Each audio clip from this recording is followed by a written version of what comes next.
मध्य प्रदेश छत्तीसगढ़। मैं हूं अपर्णा। मौसम वक्त खबर असरदार का हो गया है। शुरुआत कर रहे हैं सुकमा से आ रही बड़ी खबर के साथ, जहां एक बार फिर नक्सलियों का उत्पात देखने को मिला है। गाड़ियों को फूंक दिया है नक्सलियों ने। 2 ट्रकों को आग लगाई गई है। साथ ही आंध्र प्रदेश की बस को भी रोका है।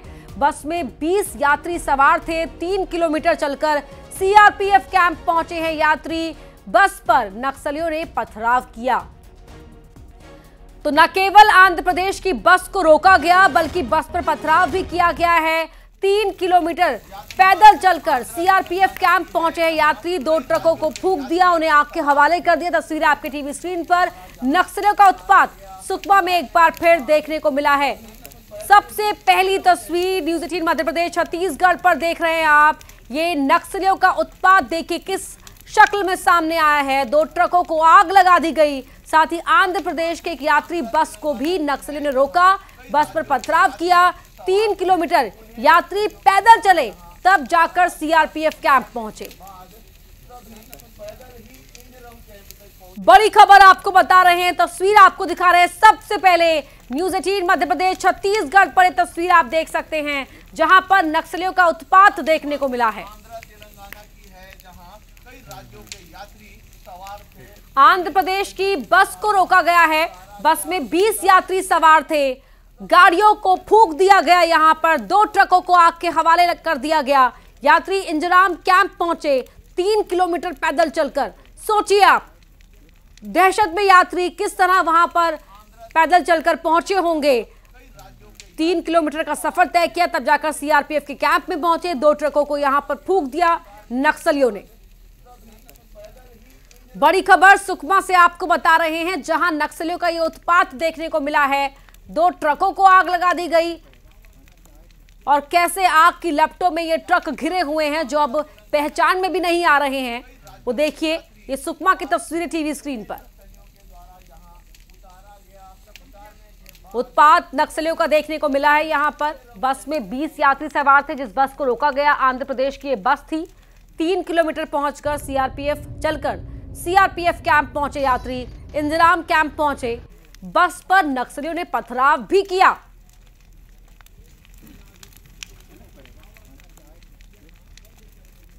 यात्री बस आंध्र तेलंगाना की है, जहां कई राज्यों के यात्री सवार थे। उन्हें नक्सलियों के द्वारा जहां उतारा गया। उतारने के बाद सभी पैदल ही इंदिराम कैंप तक पहुंचे।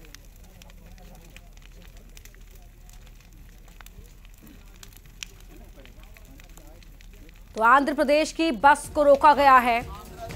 तो सुकमा से बड़ी खबर बता रहे हैं आपको, जहां पर ये उत्पात देखने को मिला है। आग किस तरह आग की लपटों से ये गाड़ियां, ये जो वाहन हैं वो घिरे हुए हैं, वो आपको दिखाई दे रहे होंगे। ये 2 ट्रक थे, जिन्हें यहां पर नक्सलियों ने आग लगा दी। तो सुकमा से बड़ी खबर, जहां गाड़ियों को फूंका गया।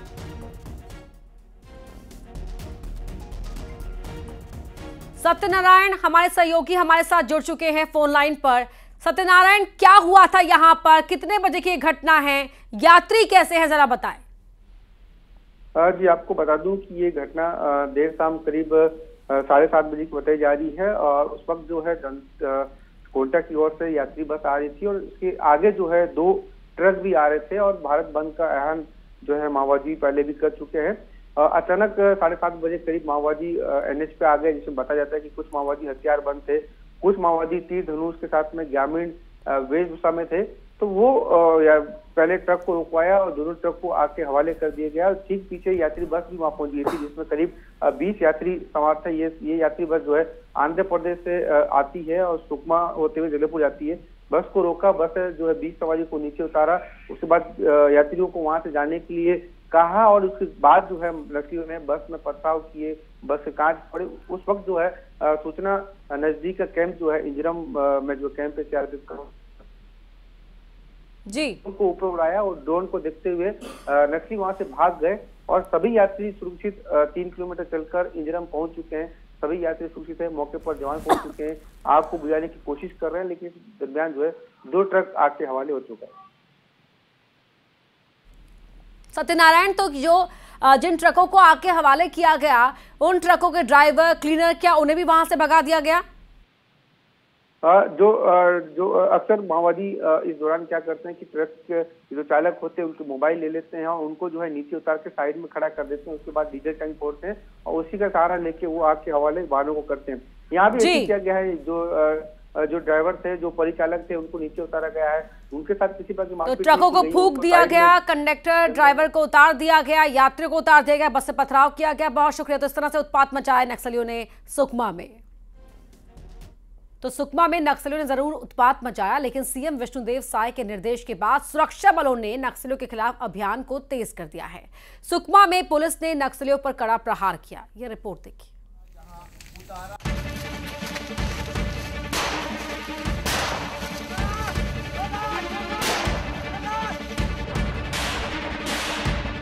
सुकमा में पुलिस और नक्सलियों के बीच मुठभेड़ हुई। जवानों ने नक्सलियों के कैंप पर धावा बोला। दोनों तरफ से हुई गोलीबारी में करीब 5 से 6 नक्सलियों के घायल होने की खबर है। जवानों ने नक्सलियों का कैंप ध्वस्त कर दिया और मौके से भारी मात्रा में सामान बरामद किया गया। थाना चिंतलनार के नागाराम एवं गुत्तापल्ली के आसपास के जंगलों में नक्सलियों के उपस्थिति की लगातार आसूचना आ रही थी।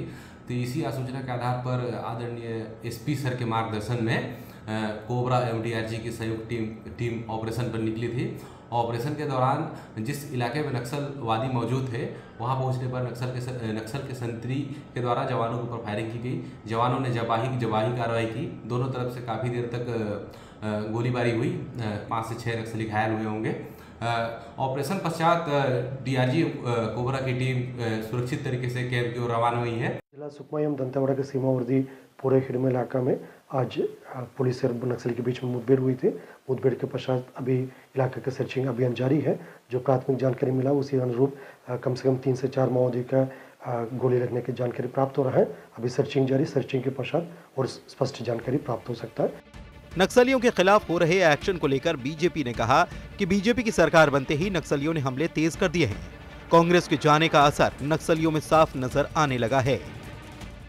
नक्सलियों ने जो अपने हमले तेज किए हैं, ये स्पष्ट रूप से हमारे आरोप को सिद्ध करता है और ये भी सिद्ध होता है कि कांग्रेस की सरकार जाने के बाद नक्सलियों में बौखलाहट आ गई है। और आपने देखा कि पिछले 15 दिनों में कई घटनाएं, नक्सली घटनाएं इस प्रदेश के अंदर में हुई। उस पर कांग्रेस का जो स्टैंड 5 साल नहीं रहा। और वो दिन भी याद है जब कांग्रेस की सरकार 2018 में आई, नक्सली यह कहते हुए पाए गए थे कि हमारी सरकार आई। मुख्यमंत्री विष्णुदेव साय के नक्सलियों के खिलाफ अभियान तेज करने के निर्देश के बाद बस्तर पुलिस ने नक्सलियों के खिलाफ ऑपरेशन लॉन्च करने के लिए रणनीति बनाई। एडीजी ने नारायणपुर में पुलिस अफसरों की बैठक ली। उन्होंने निर्देश देते हुए कहा कि पड़ोसी जिलों की पुलिस के साथ संयुक्त रूप से नक्सलियों के खिलाफ ऑपरेशन लॉन्च किया जाएगा। Bureau report, news 18 Madhya Pradesh, Chhattisgarh. Doctor Mohan Yadav मंत्रिमंडल विस्तार को लेकर अटकलें लग रही हैं। ऐसे में एक लोकसभा एक मंत्री फॉर्मूले का भी जिक्र हो रहा है। और अगर ये फॉर्मूला चला तो ग्वालियर चंबल से केवल 4 मंत्री बन पाएंगे। ये रिपोर्ट देखिए।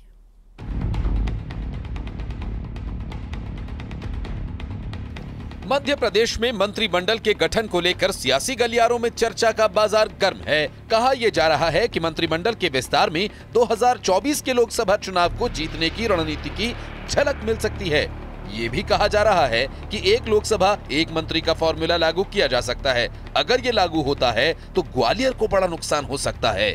2020 में शिवराज मंत्रिमंडल में ग्वालियर चंबल अंचल से 9 मंत्री बनाए गए थे, लेकिन फॉर्मूले के तहत केवल 4 मंत्री बनाए जाएंगे। ग्वालियर चंबल अंचल में 4 लोकसभा सीटें हैं। सीटों के हिसाब से अगर मंत्री का गणित देखें तो ग्वालियर लोकसभा सीट से प्रद्युम्न सिंह तोमर ग्वालियर से जीत कर आते हैं, नारायण सिंह कुशवाहा ग्वालियर दक्षिण से जीत कर आते हैं, रमेश खटीक करेरा विधानसभा से जीत कर आते हैं। वहीं मुरैना लोकसभा सीट की अगर बात करें तो ऐंदल सिंह कंसाना सुमावली सीट से जीत कर आते हैं, सरला रावत सबलगढ़ से जीती हैं। भिंड की बात करें, भिंड दतिया लोकसभा में नरेंद्र सिंह कुशवाहा भिंड, राकेश शुक्ला मेहगांव, अमरीश शर्मा लहार, प्रदीप अग्रवाल सेवड़ा से जीत कर आते हैं। गुना शिवपुरी लोकसभा सीट की बात करें तो यहां ब्रिजेंद्र सिंह यादव मुंगावली, महेंद्र सिंह यादव कोलारस, देवेंद्र कुमार जैन शिवपुरी, पन्नालाल शाक्य गुना विधानसभा से जीत कर आते हैं। इन नामों में कई दिग्गज नेता हैं, जिनके नाम मंत्री पद के दावेदारों में शामिल होने की बात कही जा रही है। वहीं बीजेपी नेताओं का कहना है कि सभी क्षेत्रों का विकास होना जरूरी है, भले मंत्री कम हों, लेकिन इससे विकास पर कोई फर्क नहीं पड़ेगा। देखिए, अभी तो मंत्रिमंडल आया नहीं है, मंत्रिमंडल आएगा तो पूरी तस्वीर साफ होगी। सुनाई हमें भी यही पड़ रहा है कि एक लोकसभा क्षेत्र से एक मंत्री बनाए जाने का फार्मूला पार्टी तय कर रही है। उसका कारण ये है कि पार्टी ये चाहती है कि सबका साथ, सबका विकास, सबका प्रयास, सबका विश्वास, हर अंचल का विकास हो। और उस समय परिस्थितियाँ अलग थी कि यहाँ से बहुत ज़्यादा मंत्री थे। बीच में ये सुनाई पड़ता था, लोग कहते थे कि महाकौशल से कोई मंत्री नहीं है, मालवा से कोई मंत्री नहीं, तो ये बात भी सुनाई नहीं पड़ेगी और सभी क्षेत्रों का एक अच्छा विकास होगा। और मंत्री कम होने से यहाँ कोई विकास में कमी आने वाली ऐसी बात नहीं है। यहाँ विकास तो जिस गति से चल रहा था उस गति में और ज़्यादा तीव्रता आने वाली है। उधर कांग्रेस का भी मानना है कि मंत्रिमंडल में ग्वालियर चंबल अंचल को प्रतिनिधित्व मिले तो अच्छा होगा। जी, उम्मीद तो मुख्यमंत्री की भी थी। ग्वालियर से नरेंद्र सिंह तोमर जी थे, सिंधिया जी थे। काफ़ी आशा थी कि ग्वालियर चंबल क्षेत्र से कोई मुख्यमंत्री होगा तो कुछ डेवलपमेंट होगा, क्योंकि पिछले 20 सालों में ग्वालियर चंबल क्षेत्र लगातार अन्य क्षेत्रों से पिछड़ता जा रहा है। अब नए मुख्यमंत्री बने हैं, नए मुख्यमंत्री है तो उम्मीद की जाती है कि ग्वालियर चंबल से भी नए लोगों को मौका दिया जाए। और पिछली बार 9 मंत्री थे ग्वालियर चंबल से, तो कोशिश यही रहे कि ज़्यादा से ज़्यादा मंत्री ग्वालियर चंबल से बने। 2018 की तुलना में बीजेपी ने ग्वालियर चंबल अंचल में अच्छा प्रदर्शन किया है, लेकिन माना ये जा रहा है कि मुख्यमंत्री के तौर पर बीजेपी ने जिस तरह चौंकाया है, कुछ ऐसा ही मंत्रिमंडल विस्तार में भी देखने को मिल सकता है। Bureau report, news 18।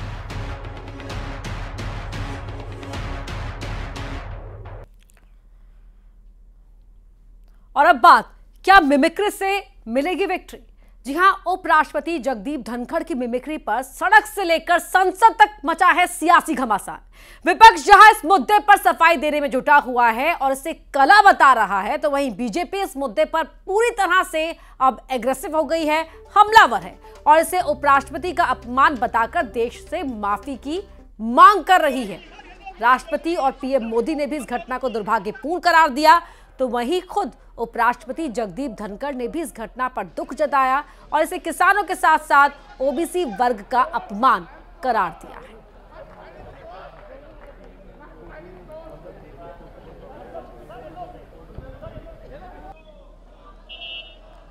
तो उपराष्ट्रपति की मिमिक्री मामले में सियासी बवाल जारी है। भोपाल के रोशनपुरा चौराहे पर बीजेपी ने प्रोटेस्ट किया, तस्वीर आपकी टीवी स्क्रीन पर है, और टीएमसी के सांसद कल्याण बैनर्जी और राहुल गांधी का पुतला फूंका। इस दौरान बीजेपी के प्रदेश अध्यक्ष वीडी शर्मा, राष्ट्रीय महासचिव कैलाश विजयवर्गीय सहित बड़ी संख्या में बीजेपी कार्यकर्ता मौजूद रहे।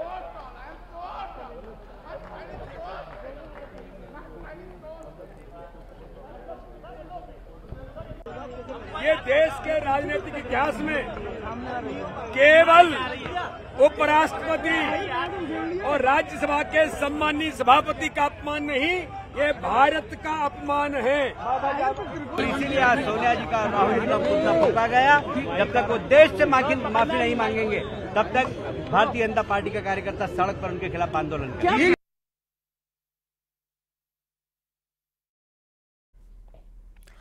एमपी में विधानसभा के विशेष सत्र में राज्यपाल मंगूभाई पटेल का अभिभाषण हुआ। राज्यपाल ने केंद्र और राज्य सरकार की उपलब्धियां गिनाई। राज्यपाल ने कहा कि सरकार पिछड़ों और गरीबों के हक के लिए काम करती रहेगी। यह निश्चय ही के प्रसन्नता का विषय है। मध्य प्रदेश विधानसभा सत्र के तीसरे दिन राज्यपाल का अभिभाषण हुआ।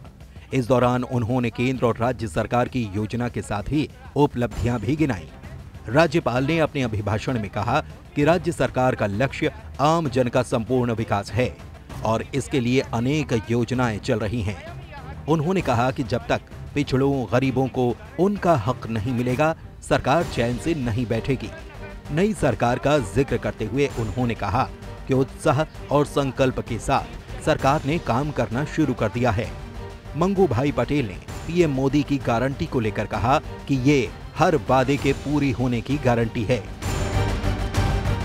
आदरणीय प्रधानमंत्री जी ने देश की 140 करोड़ की जनता को अपना परिवार माना है और जनता से उनका भावात्मक रिश्ता इतना प्रगाढ़ है कि आम आदमी को इस बात का पूरा भरोसा है कि मोदी जी की गारंटी है, हर गारंटी को पूरा होने की गारंटी है। विधानसभा में अभिभाषण के दौरान राज्यपाल ने नारी शक्ति अधिनियम का जिक्र किया और कहा कि एमपी सरकार इस दिशा में काम कर रही है। नारी शक्ति वंदन अधिनियम वस्तुतः भारतीय नारी की शक्ति और कीर्ति को संपूर्ण विश्व में ज्योतिर्मय करने का जयघोष है। प्रदेश में लगभग 20 वर्षों में विश्वास और विकास को आगे बढ़ाते हुए नारी उत्थान के हर संकल्प को पूरा करना मेरी सरकार की प्राथमिकता है। सदन में राज्यपाल के अभिभाषण की परंपरा है। सरकार की योजनाओं और उपलब्धियों को बताने की परंपरा रही है और विधानसभा में इस परंपरा को निभाया गया। Bureau report, news 18।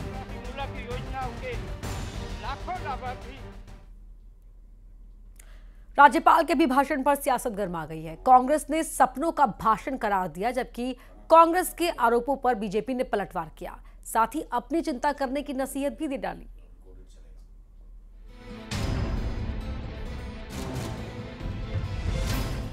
विधानसभा के विशेष सत्र में राज्यपाल के अभिभाषण को लेकर प्रदेश में सियासत गर्मा गई है।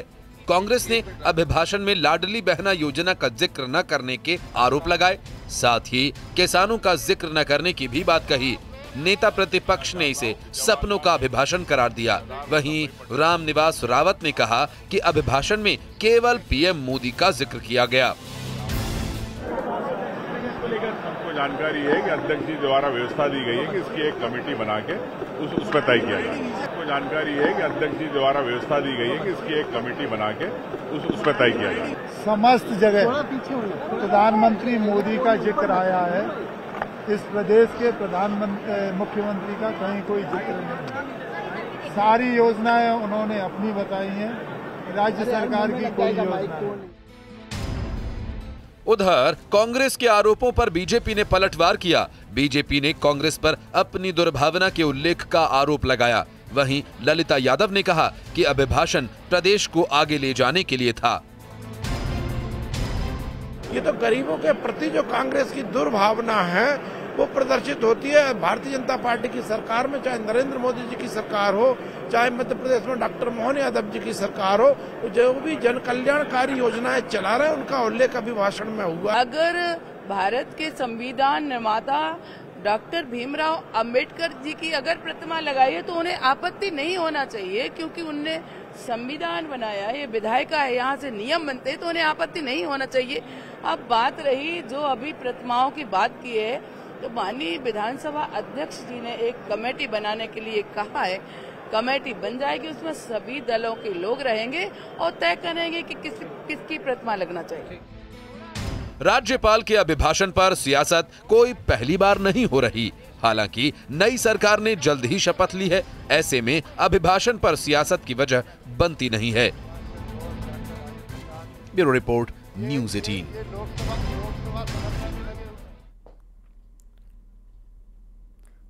मध्य प्रदेश में सदन से नेहरू की तस्वीर हटाने पर सियासी संग्राम जारी है। कांग्रेस विधायकों ने नेहरू की तस्वीर सदन के अंदर ले जाने के लिए सुरक्षा कर्मियों के साथ धक्का मुक्की की, तो वहीं बीजेपी ने अटल बिहारी वाजपेयी की तस्वीर भी लगा देने की मांग कर डाली।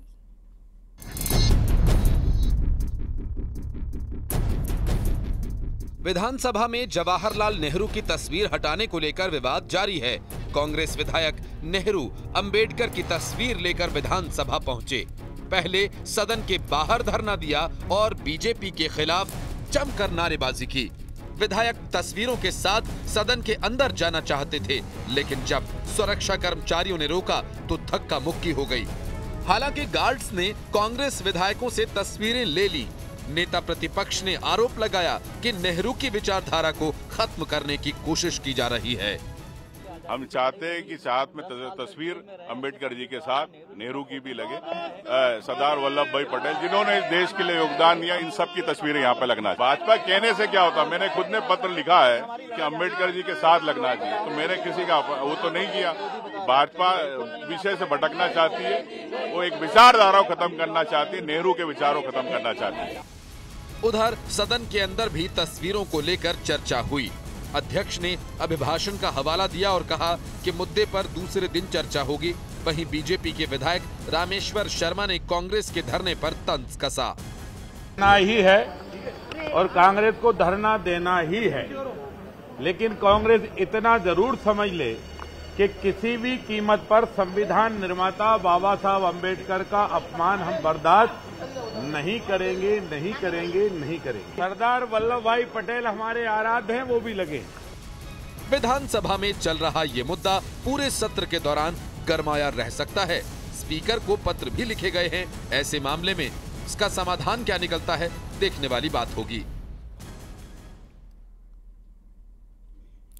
केंद्रीय मंत्री ज्योतिरादित्य सिंधिया के बेटे महान आर्यमन ने न्यूज 18 से की खास बातचीत। इस दौरान पिता ज्योतिरादित्य सिंधिया को प्रदेश का नेतृत्व मिलने को लेकर महान आर्यमन ने कहा कि हमें पद की आवश्यकता नहीं है, पद की जगह हमारा फोकस लोगों के प्यार पर होता है। प्रदेश के लोगों को प्यार मिलना चाहिए।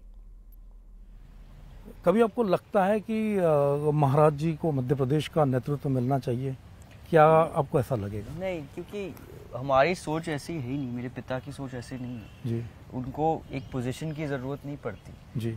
वो खुश है अगर उनको कुछ भी ना मिले, अगर लेकिन वो लोगों के बीच में आ जाए, वो उसी के साथ खुश है। तो उनकी वो पोजीशन के पीछे नहीं भागते, वो लोगों के पीछे भागते हैं। वो लोगों का प्यार ढूंढते हैं, वो लोगों से जुड़ना चाहते हैं, वो लोगों से प्यार करना चाहते हैं। तो उनके लिए लोगों के दिल में जो जगह है वो पोजीशन की ज़रूरत है और कोई पोजीशन की ज़रूरत नहीं। थोड़ी देर में देखिए टीवी पर पहली बार महान आर्यमन सिंधिया का ये पूरा एक्सक्लूसिव इंटरव्यू। बढ़ते हैं आगे। मध्य प्रदेश में 16वीं विधानसभा के लिए नरेंद्र सिंह तोमर को निर्विरोध स्पीकर चुन लिया गया। सत्ता पक्ष के अलावा विपक्ष ने भी नरेंद्र सिंह तोमर को बधाई दी। 16वीं विधानसभा के विशेष सत्र के तीसरे दिन सत्ता पक्ष और विपक्ष एक पेज पर दिखे। मामला था विधानसभा के स्पीकर के चुनाव का।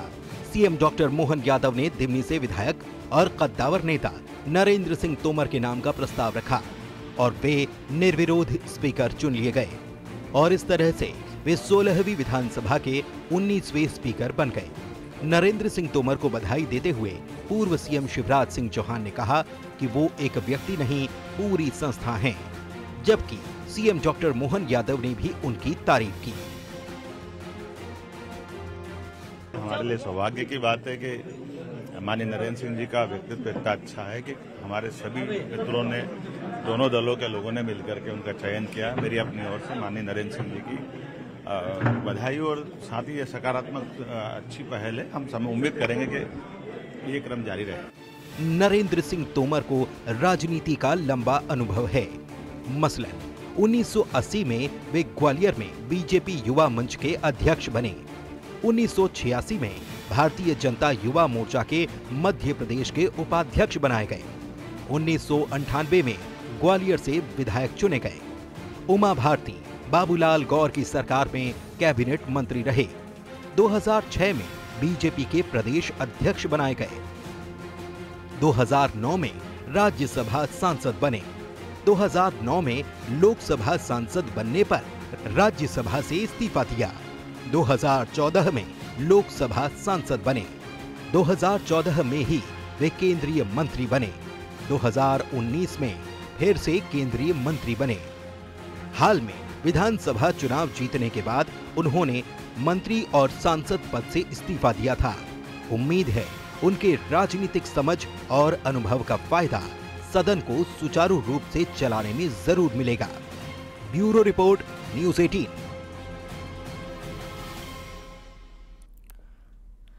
तो खबर असरदार में मेरे साथ फिलहाल इतना ही, लेकिन आगे जरूर देखिए महान आर्यमन सिंधिया